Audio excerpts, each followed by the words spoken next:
Oh, okay, perfect. All right. Well, hello. Welcome, everybody, to our very first Green Room series. We're in our literal green room at the Dormouse Theatre, and I'm sitting here with Marissa Harrington from Face Off Theater. She is our very first victim. So welcome, Marissa. We'll pan over to her and say hello Hi, to the everybody. people. Yay. Thanks for having me. So, Marissa, tell us, for a lot of people that probably are not familiar with Face Off Theater, how did it get started? What was the inspiration? Did you spark it? Did somebody plop it in your lap or give you a... That's actually a good question. I cannot take credit for it.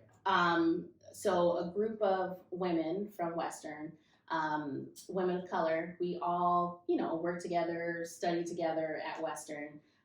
Did some gigs outside of the school together in little, duos and groups, right?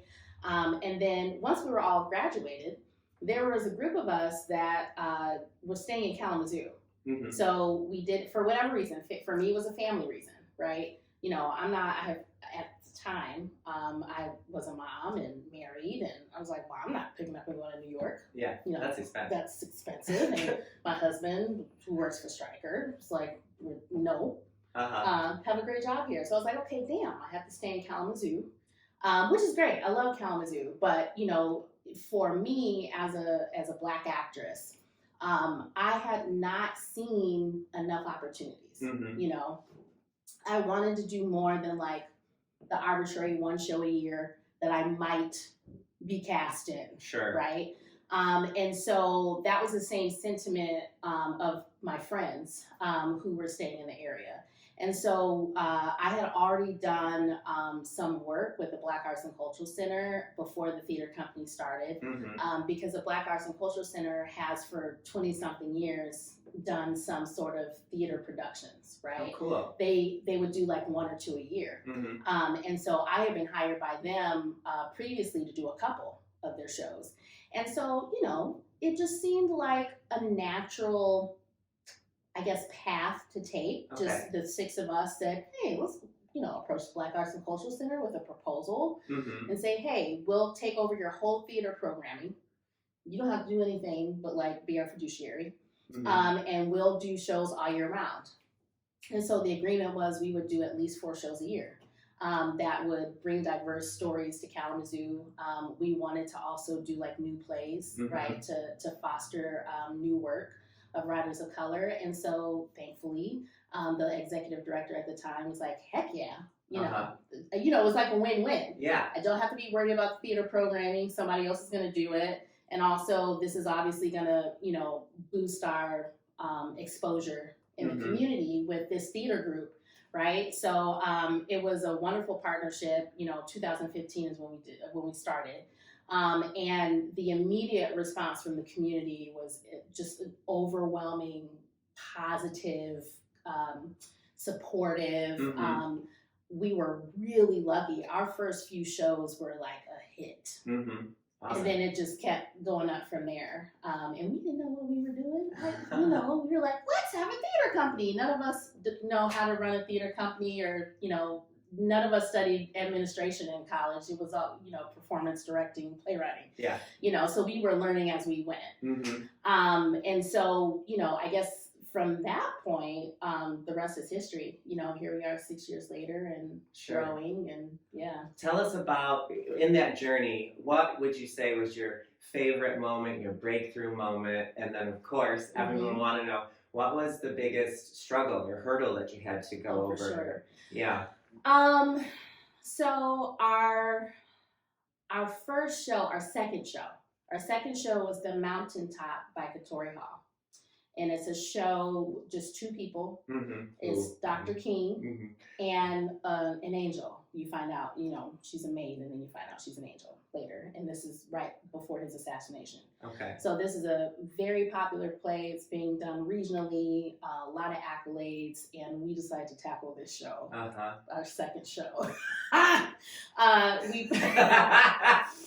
think back now, and I'm like, oh, we were super ambitious. And a little naive, because you have this dream and this passion, and you just don't, Yeah, right? So we partnered with Kalamazoo College to do this play. So we did it in their space. We had a combined budget and that was our second show ever. And we packed out every single performance. In K College's theater. So hundreds and hundreds of people came to see this second show. Yeah. Did you direct it? I did. Okay. So it was your baby too. It was my baby. D. Terry Williams, who is, he's a Kalamazoo legend and powerhouse and former chair of the theater department at Western, mentored us on that show. And so we were so grateful for that. One of our company members was one of the actors in the show, and she's a powerhouse. And then we had this brilliant idea to get an alum and fly him out from California and call Equity to allow us to do it. And so we got underwriting for that because it costs money to have an equity actor in your show. So we had 2 professional actors in our second show. It was bizarre. That's what I said. I look back on it now and go, what the heck were we thinking? Yeah. But it was a success. So I think that was like the greatest. That was the moment where I was like, wow, we have something really special. Yeah, that's a dream big moment. Oh my God. And it happened fairly quickly. It happened fairly quickly in our, birth. I think the most challenging, full transparency, the most challenging part in the very beginning stages, it's always a challenge, but in the very, very beginning stages is, you're working with your friends, right? And nobody wants to be in charge, but stuff needs to get done. Right? And so we have this whole we don't want to be a hierarchy and we're artists and we just, we want to collab. And stuff was not getting the business of theater. We can all put a show up in our sleep. Sure. Yeah, I get that. Get an actor, and we have stage and, we can direct the hell out of stuff. You know what I mean? Like we could put up a show in our sleep. But somebody's got to pay the bills. Somebody's got to pay the accounting. Budget, bills, contracts, the unsexy side of it.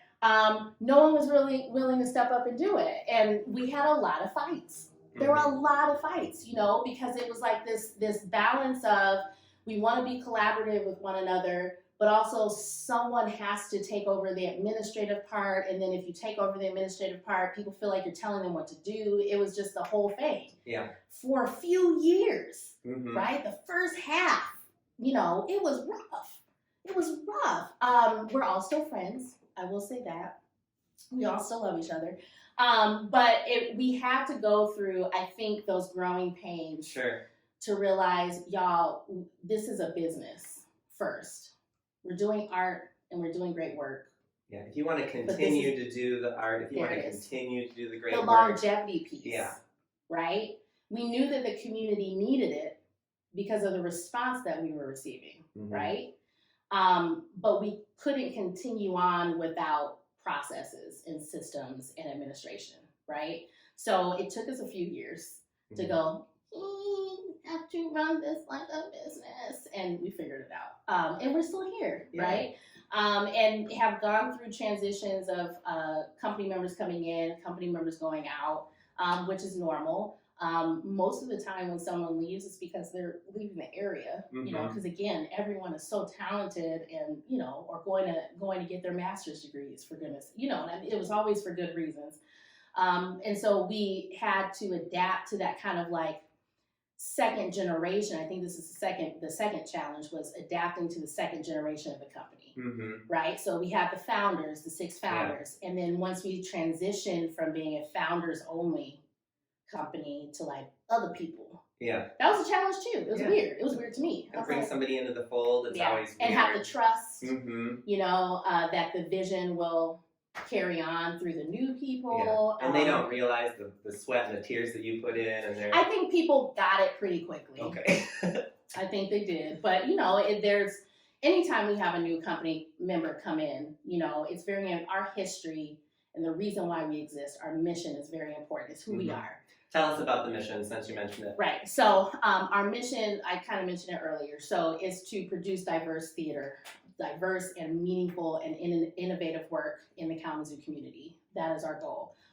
The second part of the mission that we just actually revised a few years ago is to focus on artists of color.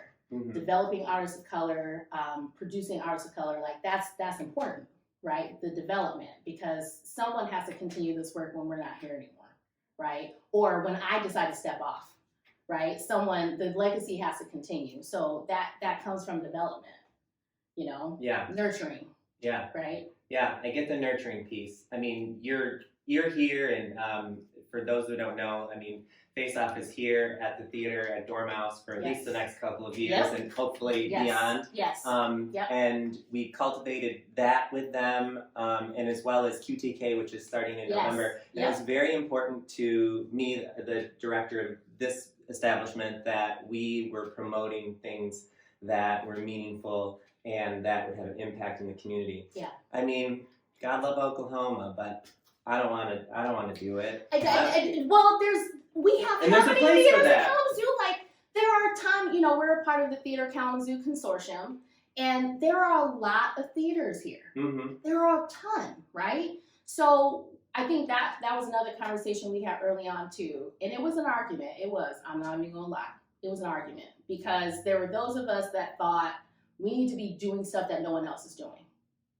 We don't need to do a version of what other people are doing just with diversity.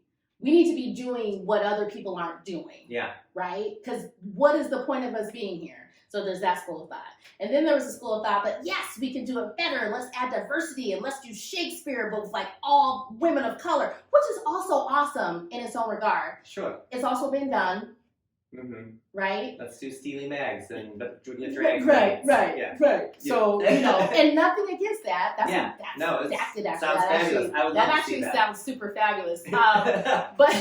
But we wanted to give voice to, especially in this community, we're not producing anything that no one's ever heard of before, with the exception of our new plays that we do.